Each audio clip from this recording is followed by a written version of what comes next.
ओम ओम शांति। शांति। ओम शांति।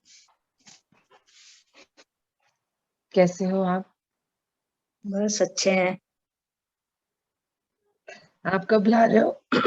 आप कब ला रहे हो आंटी को ये एक दो दिन में लाऊंगी थोड़ा।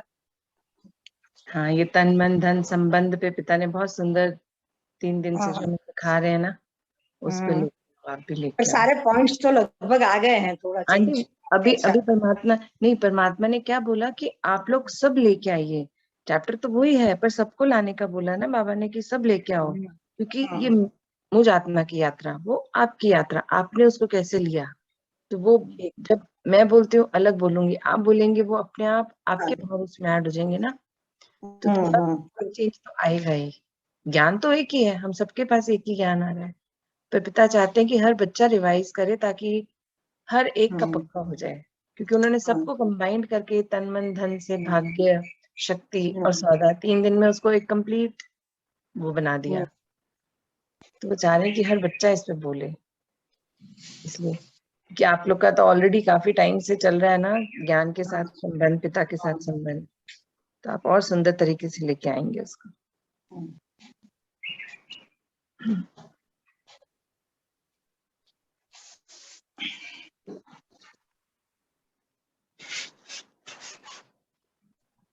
8 बज गए तो हम शुरू करते हैं, जिनको जुड़ना होगा होंगे, है हाँ ना। जी। हाँ। ओम शांति। ओम शांति। सिटिंग हिल जाती है।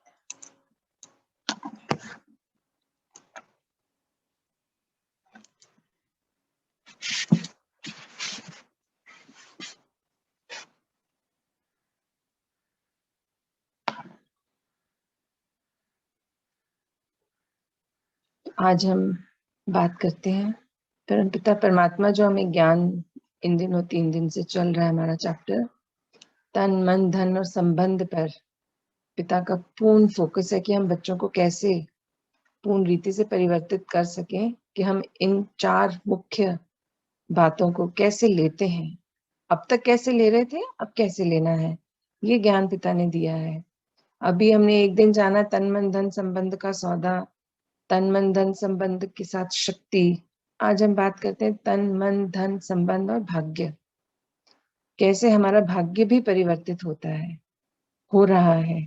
पिता ने बहुत सुंदर हमें ज्ञान दिया और हमें सिखाया कि तन, जिसको ये जो हमारा शरीर पंच तत्वों से बना है, हमें मिला है, हम सभी इसके ऊपर बहुत फोकस्ड थे जब तक कि ज्ञान में नहीं थे। हमारा सारा ध्यान तन से ही, तन की खूबसूरती और इन सब चीजों में लगा रहता था, पर हम तन से कैसे अपने भाग्य को बदल सकते हैं, ये पिता ने सिखाया। कि तन द्वारा जब हम सेवाओं का कार्य करते हैं, पिता की सेवार्थ हम अपने तन को इस्तेमाल करते हैं, मतलब जब हमने तन मन धन से खुद को समर्पित कर दिया, तो सेवा में जब हम अपने तन को लगाते हैं, हम हर दम, हर पल, हर परिस्थिति में, हर तरह की जब सेवा के लिए तैयार हैं, तो सिर्फ आत्मिक रूप में नहीं, हम शरीर से भी वहां पहुंचकर जब सेवा करते हैं, किसी को सेवा प्रदान करते हैं, उसके दुख को हरते हैं, दुख को कम करने की कोशिश करते हैं, उसकी मदद करते हैं, उन्हें, उस आत्मा को परिस्थिति से बाहर निकालने में मदद करते हैं, मतलब जब हम संपूर्ण हर रीति से अन्य आत्माओं की मदद करते हैं, तो पिता कहते हैं कि ये जब तन की सेवा है, इसके चलते हमें क्या मिलता है। ये एक बहुत बड़ा सत्य है कि तन यहीं छूट जाता है। ये हम सब जाने हैं कि सबसे बड़ा सत्य कि परमपिता परमात्मा, वो भी एक ज्योति बिंदु है, मैं आत्मा, मैं भी एक ज्योति बिंदु हूँ, और ये जो सृष्टि ड्रामा है, साइकिल जो हमारा चल रहा है, ड्रामा साइकिल, ये भी एक सत्य है, इसे कोई नहीं बदल सकता। हमें ये तन जो बनता है हमारा, ये पंच तत्वों से बना है, और ये यहीं छूट जाता है, मैं आत्मा आगे बढ़ जाती हूँ। इस तन द्वारा किए गए कर्मों की जो मेरी भोगनाएं हैं, जो मैंने कर्म किए अच्छे बुरे, उसकी भोगनाओं को भोगने के लिए मुझे अगले जन्म फिर नया जन्म मिलता है, और उनकी भोगनाओं का चलता रहता है साइकिल। ऐसे ही मेरे द्वारा बोले गए, मेरे द्वारा किए गए हर कर्म वचन का मुझे एक भोगना बनती है, मेरी कर्म बंधन बनते हैं, जो मुझे अलग शरीर में आने पर पूरे करने होते हैं। पूरे कल्प में ये चलता रहता है, कर्म बंधन बनते रहते हैं, और उनको हम, उसका हिसाब किताब अगले कल्प में हमें देना होता है। तो परमात्मा कह रहे हैं जब तन से हम पूरे कल्प तो हमने अच्छे बुरे जो भी कार्य किए, जाने अनजाने, क्योंकि तब हम ज्ञान में नहीं थे। किंतु अब जब पिता से ज्ञान मिला और हमने जाना कि कैसे हम अपने भाग्य को बना सकते हैं, तब हमने अपने तन को, जो हम सत्यनारायण कथा सुनते हैं, सत्य सबसे बड़ा सत्य है कि ये तन जिससे हम सेवा करके परमात्मा के कार्य में सहयोग दे सकते हैं, क्योंकि जब तक ये तन है, मैं आत्मा एक इस तन के इस्तेमाल से, इस तन को यूज करके अपने द्वारा किए गए सभी विकर्मों को सुधारने का मुझे टाइम मिलता है। वो सेवा द्वारा, सच्ची सेवा, तन की सेवा, अन्य आत्माओं को उनके कष्टों से निवारण करने की सेवा, उनके दर्द को दूर करने की सेवा, उन्हें पिता की प्रत्यक्षता कराने की सेवा। जब मैं ये सेवा करती हूँ, क्योंकि ये सब सेवाएं तभी तक कर सकती हूँ जब तक मेरे पास एक तन है, ये मेरा इंस्ट्रूमेंट है। तो जब तक मैं इस तन में हूँ, मैं सेवा करती हूँ, तो मुझे आने वाले कल्प में मेरा भाग्य क्या बनता है कि मुझे आने वाले कल्प में बहुत सुंदर तन मिलता है, स्वस्थ तन मिलता है, निरोगी तन मिलता है, और रिष्ट पुष्ट में अपना पूरा जीवन यापन करती हूँ। हर जन्म में मुझे बहुत सुंदर तन मिलता है। मतलब जिस चीज की मैं सेवा करती हूँ, वो मेरे को संपूर्ण रीति से अगले कल्प में मैं उसको पक्का कर लेती हूँ अपना भाग्य कि मुझे अब ये तन बहुत सुंदर भी मिलेगा, स्वस्थ भी मिलेगा, और मैं निरोगी भी रहूंगी। कंचन काया एकदम, जैसे देवताओं की हमने जो कल हम बात कर रहे थे कि कितनी सुंदर उनकी काया, कितनी सुंदर उनकी मूर्तियां हम देखते हैं, वो मूर्ति अभी 100% बनी भी नहीं है। वो मतलब बहुत कम, जब एंड तक आते आते, द्वापर तक आते आते सारा भूल जाते हैं, तो उन चित्रों को हम याद नहीं रख पाते, और जो जितना भी थोड़ी सी स्मरण में था उसके अनुसार बनाई गई वो मूर्तियां हैं, जो कि इतनी सुंदर है, इतनी हमें उनको देख के कितनी शांति मिलती है। तो पिता यही बताना चाह रहे हैं कि वैसा ही तन आपको, कंचन काया, देवताई रूप आपको तभी मिलेगा जब आप अभी इस सत्य को एक्सेप्ट कर लेंगे कि इस तन में रहकर ही मुझे आने वाले कल्प के लिए अपने भाग्य को बनाना है। इस तन का भरपूर इस्तेमाल करना है। अब ज्ञान द्वारा बल शक्तियों को अपने अंदर भर के, सिर्फ अपने लिए नहीं भरना, उनको इस्तेमाल करना, प्रैक्टिकली यूज करना है अन्य आत्माओं की सेवा में। फिर पिता ने बताया मन की, मन का भाग्य, मन से हम कैसे अपने भाग्य को बनाते हैं। मन जो बहुत चंचल है, बहुत जल्दी बहुत बहुत सारे विचार हमारे अंदर लेके आ जाते हैं। एक कार्य करने बैठते हैं तो 10 दूसरे विचार आ जाते हैं। कोई एक बात सुनाई देती है तो उससे कनेक्टेड बातें हमें सुनाई देती है, तो हमें भटका देता है। मन जो है वो चाहता नहीं है कि जो हम अपनी इस यात्रा पे निकले हम उसको निभा पाए अच्छे से, क्योंकि वो तो पुराने संस्कारों में लीन है, तो वो ही सामने लेके आ जाता है, पुराने सीन, पुराने संस्कार। तो हमें हर पल इतना अलर्ट रहना है, इतना अटेंटिव रहना है कि हम मन से उलझे ना, क्योंकि बोलते हैं ना, मन के हारे हार, मन के जीते जीत। क्योंकि हमें अपने अंदर से इतना सुदृढ़ रहना है, शक्तिशाली रहना है कि हम अपने मन से ना चलें, बल्कि हम मन को चलाएं। असल में क्या हो रहा है अभी इन दिनों कलयुग में कि मन हमको चलाता है, मन हमें भटका देता है, बहुत जल्दी विचलित हो जाता है, छोटी छोटी बातों से इमोशनल हो जाते हैं, सेंसिटिव हो चुके हैं सब मनुष्य, बहुत नेगेटिविटी है। तो मन जो है हर परिस्थिति में स्थिर नहीं रहने देता, हिला देता है, विकारों को सामने ले आता है, पुराने संस्कारों को सामने ले आता है। किंतु मैं आत्मा पिता के साथ कनेक्ट होकर जब ज्ञान में मैंने सीखा कि मन को कैसे कंट्रोल करना है, जैसे ही मन भटके वहीं उसको होल्ड करना है, रोक देना है, बिंदु लगा देना है, और फिर से मोल्ड करके चेंज कर देना है। तो ये कार्य मुझे कंटिन्यूस करना है, ऐसे नहीं कि चलो एक बार भटक गए तो ठीक है मैं थोड़ी देर बाद, नहीं, मुझे तभी तुरंत उसको वहीं रोक देना है, मन को भटकने नहीं देना। क्योंकि जब हम भटक गए तो फिर हम अपनी राह से तो हटेंगे ही, हमारा पिता से भी कनेक्शन छूट जाएगा और हमारी एनर्जी डिप्लीट होने लग जाएगी, क्योंकि हम फिर नेगेटिविटी की ओर जाएंगे। जो हमने मेहनत करके अपने अंदर पॉजिटिविटी को भरा था, नेगेटिव होते ही वो बहुत जल्दी डिप्लीट होती है। चार्ज हम धीरे धीरे होते हैं पर डिप्लीशन उसका बहुत फास्ट होता है, क्योंकि नेगेटिविटी बहुत पावरफुल है। बाहर पॉजिटिव में अकेली आत्मा हूँ, 40% पॉजिटिव हूँ, मिली हूँ 10 नेगेटिव लोगों से, अगर वो 10% भी नेगेटिव है तो सोचिए वो 100% नेगेटिविटी मुझे ओवर पावर कर जाएगी, मुझे और मेरे मन को अस्थिर कर देगी। तो क्योंकि कलयुग में बाहर क्या है, नेगेटिविटी, हर चीज को वो गलत रूप में ले जाते हैं। मतलब ऐसा हो गया तो, ये हो गया तो, मतलब है नहीं कुछ भी, हो गया तो। अब इस तो का तो फिर आप अच्छा सोच लो, अच्छा हो गया तो कितना सुंदर होगा, मेरी तो जीवन यात्रा ही बदल जाएगी। पर नहीं, सोचेंगे तो हमेशा उल्टा ही सोचेंगे, क्योंकि मन को ये आदत पड़ चुकी है। तो मन को जीतना सबसे इम्पोर्टेंट हो गया है। हर एक पॉइंट हमारे लिए इम्पोर्टेंट है जो बाबा सिखा रहे हैं कि मन ही है जो सूली को कांटा बना देता है। मतलब कि बड़ी सी बात को वो छोटा भी कर देता है और छोटी सी बात को बड़ा भी कर देता है। जबकि पिता ने तो हमें सिखाया है कि कैसे पहाड़ को राई बना के रुई बना के उड़ा दे, अर्थात परेशानी कितनी भी बड़ी आई हो, क्योंकि अगर मैं इस ज्ञान में हूँ कि मैं आत्मा हूँ तो मुझे ये याद आएगा कि ये मेरे ही द्वारा किसी कल्प जन्म में, पूरे कल्प में किसी जन्म में कही गई, बोली गई या करी गई या किसी के फेंकी गई वो नेगेटिव बॉल है जो आज समय प्रमाण मेरे पास आई है। तो मुझे उसको परेशान होके नहीं देखना, हैरान भी नहीं होना, अपनी स्थिति से हिलना भी नहीं है। मुझे उसको एक्सेप्ट करना है कि हाँ ये आया है मेरे सामने, तो अब मैं इसको बेस्ट कैसे क्रॉस करूं, ये मेरा फोकस होना चाहिए। मन को विचलित होने ही नहीं देना, क्योंकि जब मुझे ये ज्ञान मिल चुका है कि बाबा मेरे संग हैं हर पल, मैं तो योग योग स्थिति में रहती हूँ, उनके साथ सुबह सुबह कंबाइन उसमें आ जाती हूँ, तो मुझे फिर डरना क्यों जब पिता संग है। बुद्धि की लाइन को हमेशा क्लियर रखना है ताकि उनकी श्रीमत को सुन पाए, उनकी टचिंग को समझ पाए और उसके अनुसार कार्य करें, ना कि मनमत से। क्योंकि जब मनमत से कार्य किया जाता है तो मन में डाउट रहता है कि मैं कर तो रही हूँ, सही होगा कि नहीं होगा, पूछ लूं किसी से, बात कर लूं किसी से, तो वो मतलब मैं मन के हिसाब से चल रही हूँ। पर जो थॉट अंदर आता है माइंड में पिता के द्वारा, जो हमारे अंदर क्रिएट किया जाता है, जो वो थॉट इतना स्ट्रांग होता है कि उसमें हमें इफ बट नहीं आता, हम तुरंत उसको कार्यान्वित कर लेते हैं, हम उसको क्रियान्वित कर लेते हैं, हम उसको कर लेते हैं कि बाबा ने बोला तो मुझे करना ही है। और जब अगर हम वो कर लेते हैं तो हमारी परिस्थिति, जो परेशानी थी, एक सिंपल सी छोटी सी परिस्थिति के रूप में हम उसको क्रॉस कर जाते हैं और बहुत आराम से, बिना खुद परेशान हुए, बिना अन्य आत्माओं को तकलीफ दिए। तो हमारे मन में एक दृढ़ता और बढ़ जाती कि नहीं, पिता संग है, मुझे डरना नहीं है। तो ये विश्वास हमारा दृढ़ होता चला जाता है कि बाबा मेरे संग है तो मुझे डरने की कहाँ बात है।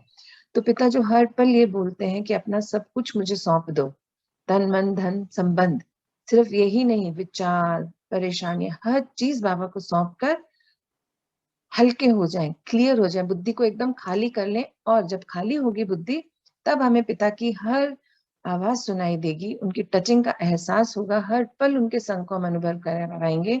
और जब उनके संग को अनुभव कर पाएंगे तो हमारी यात्रा कितनी सुंदर होगी, ये हम सभी जानते हैं, क्योंकि थोड़ा थोड़ा अनुभव तो हम सब कर रहे हैं आज भी, हर पल। आगे पिता बताते हैं तन मन के बाद धन का भाग्य बनाना। जब मन को हमने पिता के साथ जोड़ लिया तो फिर हमारा भाग्य तो सुंदर है ही, क्योंकि हम उनकी श्रीमत पर चल रहे हैं, विजय तो हमारी ही होनी है। और जब तन भी पिता का सौंप दिया तो हमें आने वाले कल्प में निरोगी काया मिलेगी। तो हमने तन मन का भाग्य बनाना तो सीखा पिता के द्वारा। अब पिता ने ये भी सिखाया था उस दिन कि हमें धन का भाग्य कैसे बनाना है, कि हमने धन को कैसे कमाया। सबसे पहला पॉइंट तो यही पिता सिखाते हैं कि धन जब आप कमाए तो वो भी दुआओं से भरा होना चाहिए। किसी को दर्द देकर कमाया हुआ, किसी को चीट करके कमाया हुआ, चोरी से, धोखे से कमाया गया धन कभी भी भाग्य नहीं भरता, कभी भी उसमें सेटिस्फेक्शन नहीं होती, तृप्तता नहीं होती। घर में धन बहुत होगा पर बेचैनी होगी, हर सुख सुविधा होगी पर सुख नहीं होगा। मतलब क्योंकि इन सामानों से, धन से कभी भी शांति और सुख नहीं मिलता। सुख शांति तो हमारे अंदर है। क्योंकि पिता ने, जब हमने अपने आप को पिता को सौंप दिया तो उन्होंने क्या बोला कि बच्चे, जो बच्चे पिता की श्रीमत पर चल रहे हैं, अपना सब कुछ पिता को सौंप दिया, उनको जरूरत का, अनिवार्य किसी भी चीज की कभी कमी महसूस नहीं होगी। जो जरूरत का सामान है वो हमेशा उनको मिलेगा। हाँ, फिजूल का, व्यर्थ का और जो दिखावे की चीज है, उनका पिता वो नहीं कंफर्मेशन देते। पिता कहते हैं मैं आपकी जरूरतें सारी पूरी करूंगा, उसमें कभी कमी नहीं आने दूंगा। बट आप अगर ये फालतू की चीजों पे, लग्जरी और इन सब के बारे में सोचेंगे तो वो फिर उसमें पिता का कोई हाथ नहीं, उसमें हमेशा बेचैनी रहती है, असंतुष्टता रहती है। क्योंकि जब जरूरत का सब कुछ मेरे पास है तभी मैं संतोषी आत्मा हूँ। और संतोषी भी जो है, अर्थात भाग्य अनुसार जो मुझे मिला है वो ही मेरे भाग्य में था, इसलिए जो है उसमें संतुष्ट होना ही सबसे बड़ी संतुष्टता की निशानी है। तो धन जब दुआओं से भरा हुआ धन होता है तो उससे जो भी अन्न लाया जाता है वो भी बरकत वाला होता है। घर में हमेशा सुख शांति पीस रहता है, सबके मनों में सबके जो हृदय हैं एक दूसरे के लिए प्यार से भरे रहते हैं, क्योंकि वो अन्न इतनी दुआओं से वो धन इतनी दुआओं से भर के आया था, जिस धन से हमने अपने घर का सामान खरीदा, भोजन खरीदा, कपड़े खरीदे, वो इतनी दुआओं से भरा हुआ था कि हम, क्योंकि वैसे भी पिता के बच्चे हैं, पिता के गुण शक्तियों से भरपूर हैं, संतोष हमारे अंदर है, पर ऐसा धन उस संतोष को और बढ़ा देता है।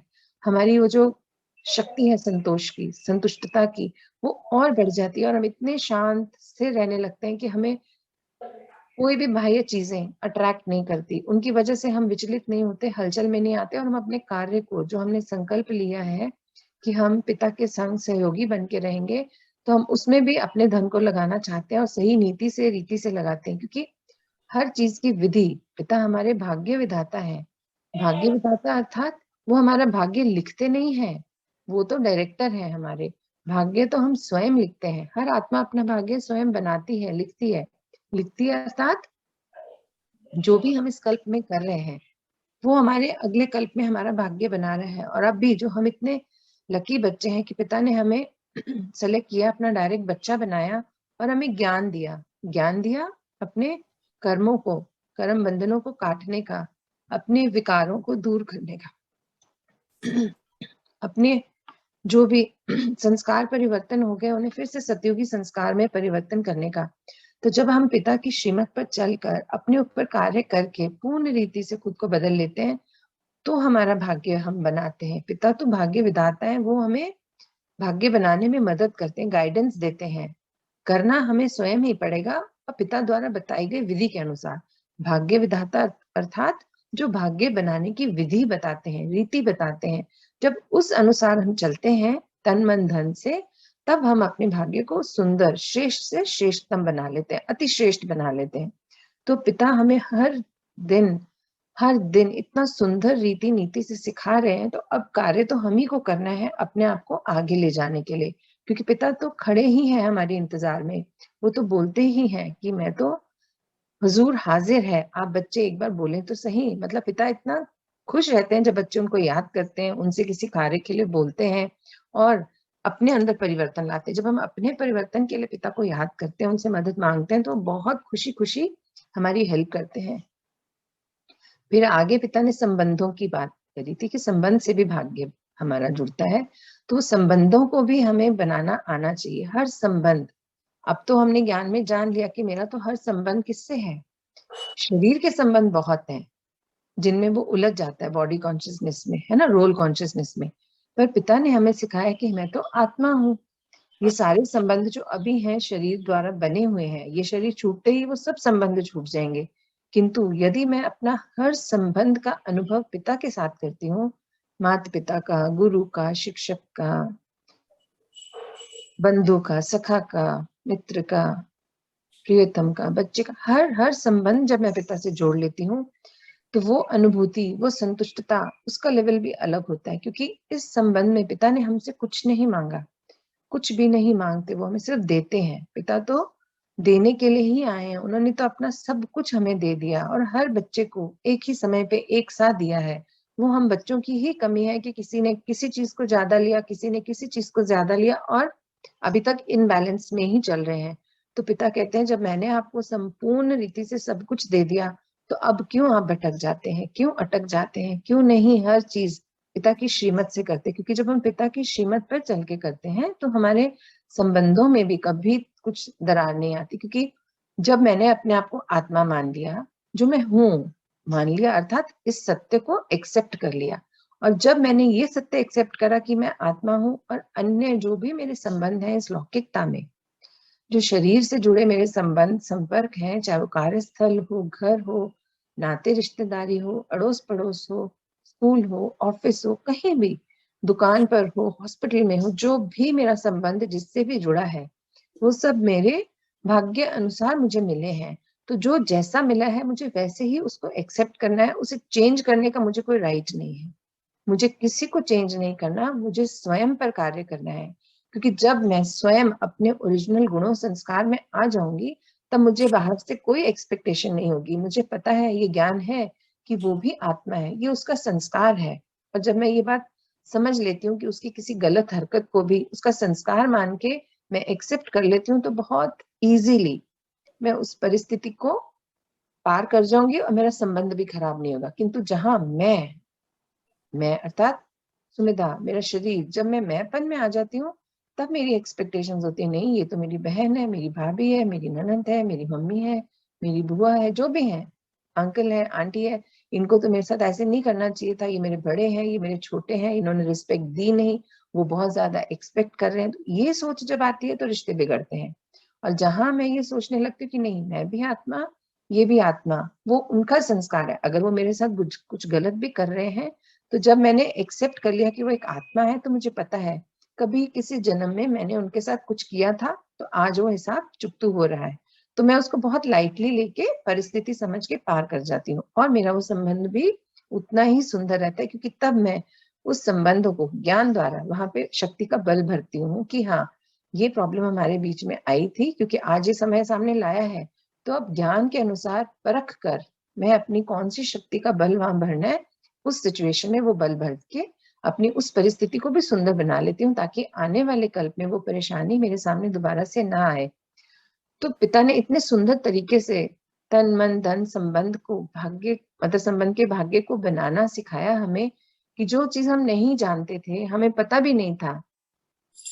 हम तो सोचते थे जिम जाकर ही बॉडी सुंदर बनाई जा सकती है, पार्लर जाकर शरीर को सुंदर कर सकते हैं, मन को करने के लिए अगर मन में दिक्कत है तो साइकोलॉजिस्ट के पास चलते हैं, थेरेपिस्ट के पास चलते हैं, वो हमसे बात करके हमारी प्रॉब्लम को सॉल्व कर देंगे, या किसी सहेली से बात कर ली, मतलब अलग अलग डिफरेंट डिफरेंट एंगल्स में घूमना और परेशानी को बड़ा कर लेना। पिता ने बोला सूली को कांटा बना लीजिए, मतलब बड़ी बात को छोटा कीजिए और पिता को सौंप दीजिए, चाहे बड़ी है चाहे छोटी है, तभी आप हल्के रह पाएंगे। क्योंकि हम तो बाबा के फरिश्ता हैं, एंजल्स हैं, जिन्होंने बाबा को सहयोग देने का संकल्प लिया है। और सहयोग भी किसमें देना, सत्युग की स्थापना में, महापरिवर्तन के कार्य में। तो उसके लिए सबसे इम्पोर्टेंट तो एक ही चीज है ना, कि स्वयं का परिवर्तन हो। क्योंकि जहां जहां हम अभी भी अटक रहे हैं, पिता तो कितना सुंदर हमें सिखाते हैं कि आप लोग पेपर पेन लेके दिन भर की अपनी देखें, कहाँ कहाँ आप किस किस रिश्ते में, किस किस संबंध में, किस किस कार्य में आपको परेशानी हुई, आप अटके, आप हलचल में आए, कौन सी परिस्थिति आने पर आप हिल गए। तो जब हम वो सब नोट करते हैं तो उस पर मनन करते हैं, चिंतन करते हैं, जब अपने साथ बैठते हैं, पिता के संग बात करते हैं, तो हमें सॉल्यूशन मिलता है, ताकि नेक्स्ट टाइम जब वो बात आए तो हम ना हिले। तो पिता के द्वारा जो मैंने सीखा, तन मन धन और संबंध का भाग्य कैसे अपना बनाया जाए, वो मैंने आपके साथ शेयर किया। आप भी कोई कुछ बताना चाहते हैं, कोई पॉइंट डिस्कस करना चाहते हैं तो प्लीज आप कर सकते हैं।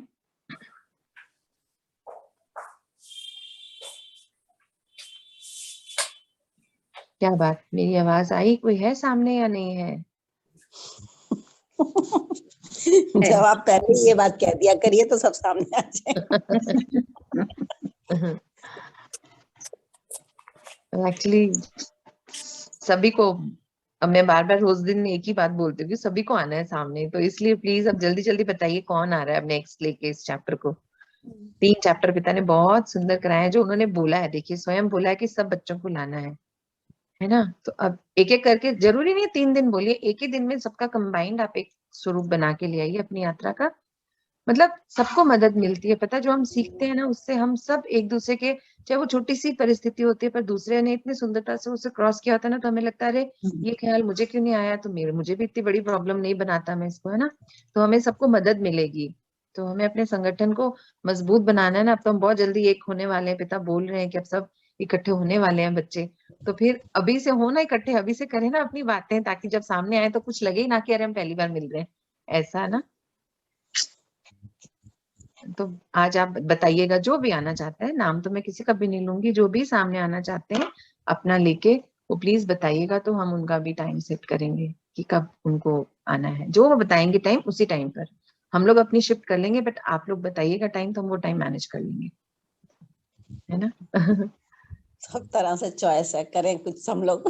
बस क्योंकि बाबा ने बोला ना सबको करवाना है, तो अब चॉइस भी सब आप ही लोगों की है कि जिस टाइम पर आप कंपल्सरी कर दो, जो कंपल्सरी कर दो।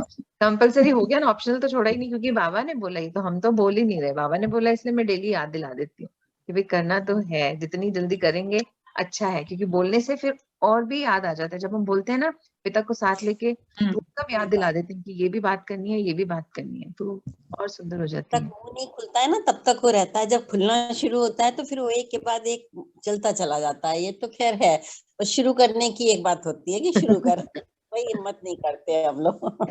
नहीं नहीं, अब तो करनी है ना। अब तो बाबा ने अल्टीमेटम दे दिया कि अब बहुत कम टाइम बचा है कि आप सब एक होंगे, तो उससे पहले इतने फ्री हो जाइए कि बस लगे ही ना कि आज मिल रहे हैं, लगे रोज ही मिलते हैं। हम तो वैसे तो मिल ही रहे हैं, पर फिजिकली भी रोज मिल रहे हैं, ऐसा फील होना चाहिए तब।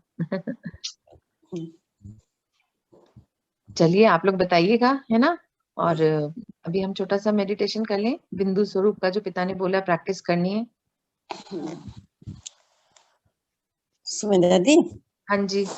आज ना थोड़ा सा 3 बजे, वैसे हम्म। तो मैं आ जाऊंगी जहाँ जा रही हूँ, पूरी उम्मीद है, लेकिन हाँ जी। 10% मैं आपके कान में बात डाल दे रही हूँ। ठीक है, ठीक है। ठीक है ना, जिससे कि थोड़ा माइंड में सेट रहेगा तो एंड टाइम पे दिक्कत नहीं होगी। ठीक ठीक है। है, ठीक है, ठीक है दीदी। 11 बजे तक जाएंगे, पौने 11 तक, तो उम्मीद है 2-2:30 बजे आ जाएंगे। ठीक है नहीं आ दीदी, ठीक पाओ है। तो फिर ठीक हाँ जी, हाँ जी, है, करते बैठे। हाँ जी।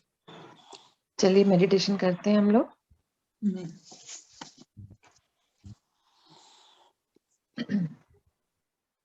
बैठे सभी एकाग्र होकर।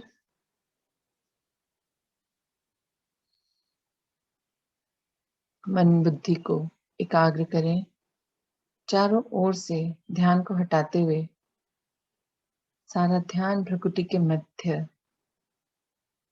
देखें, अपने उस बिंदु स्वरूप को और इस पंच तत्वों से बने शरीर को, सूक्ष्म शरीर को छोड़ मैं आत्मा ज्योति बिंदु स्वरूप पहुंच गई हूँ परम धाम। देखें स्वयं को परम धाम में, इस लाल सुनहरी प्रकाश की दुनिया में। सामने ही पिता है, यहाँ पे कोई थॉट नहीं, कोई बाहर की आवाज नहीं, बिल्कुल शांत एकाग्र होकर पिता से हम अपने अंदर बल भरेंगे। चलिए पहुंचते हैं परम धाम।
चलिए आ जाएं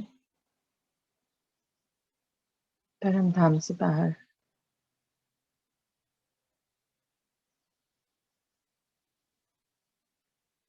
सूक्ष्म वतन में अपने सूक्ष्म शरीर को धारण कर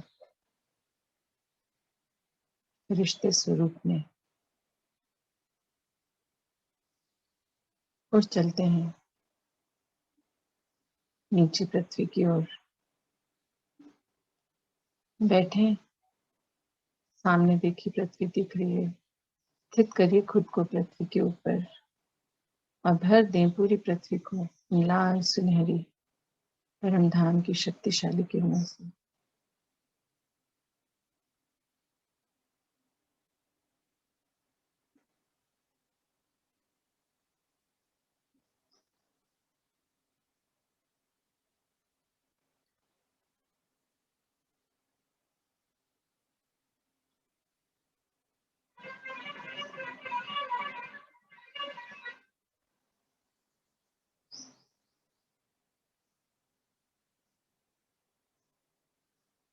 अब पांचों तत्वों को अपने सामने मर्ज करिए, उन्हें भी भर दीजिए इन लाल सुनहरी शक्तिशाली किरणों से।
अब इमर्ज करें ब्रह्मांड की सभी आत्माओं को जो शरीर में हैं, जो शरीर छोड़ चुकी हैं।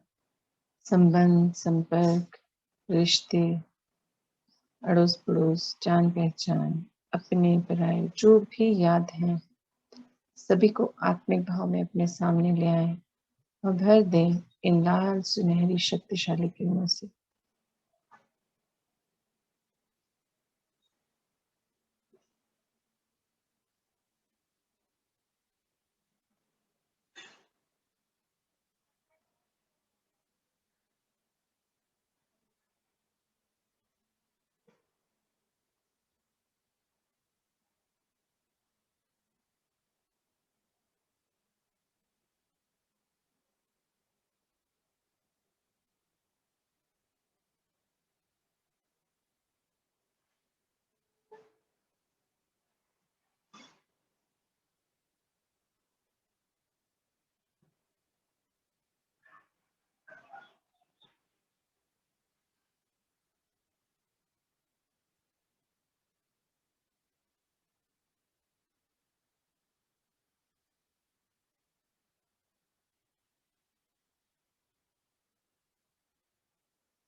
अब आह्वान करें जल थल नभ में रहने वाले सभी जीव जंतु पशु पक्षियों की आत्माओं को और उन्हें भी भर दें इन लाल सुनहरी शक्तिशाली किरणों से।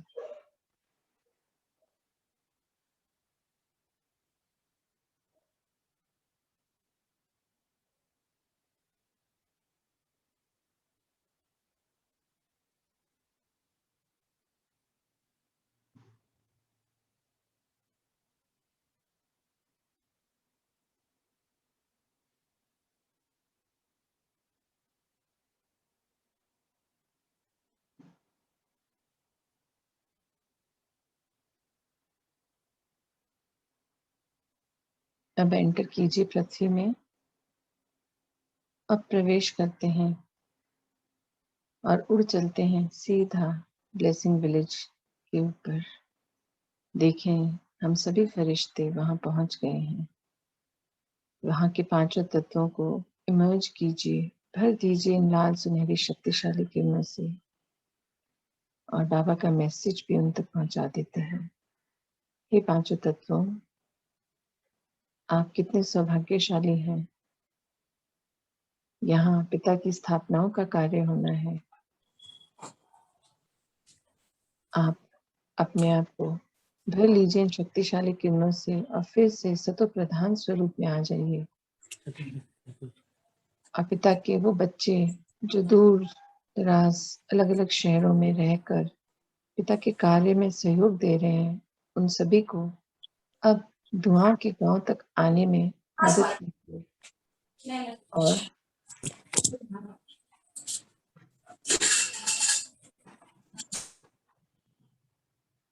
वो बच्चे जो यहाँ आत्माएं रह रही हैं दुआओं के गांव में अभी, और उनका आगे कोई रोल नहीं है, तो आप उन आत्माओं को यहाँ से प्रेम पूर्वक शिफ्ट कर दीजिए।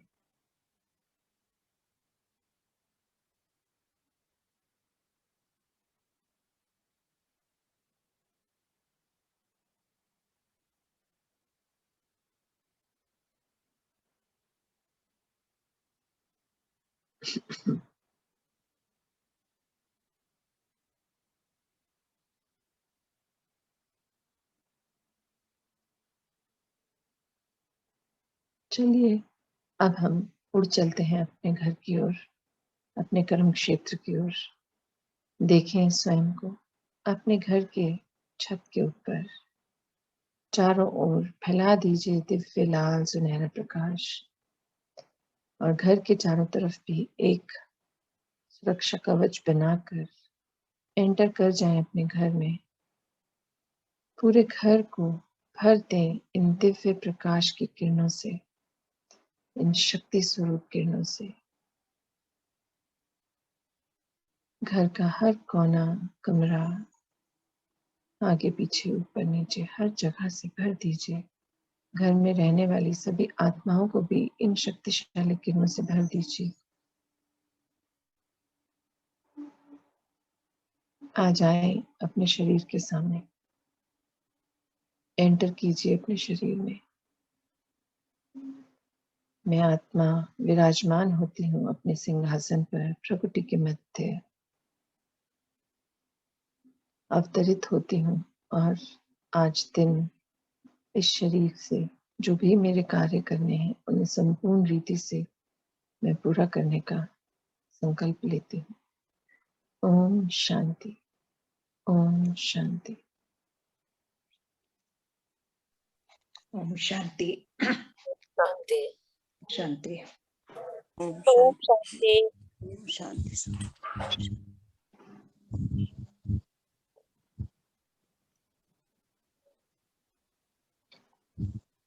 हम लोग रिलीज लें या कोई बात करनी है किसी ने? रिलीज लेते हैं, सब लोग को अपने अपने काम पूरे करने हैं, फिर मिलते हैं थोड़ी देर में। ओम शांति। ओम शांति। शांति।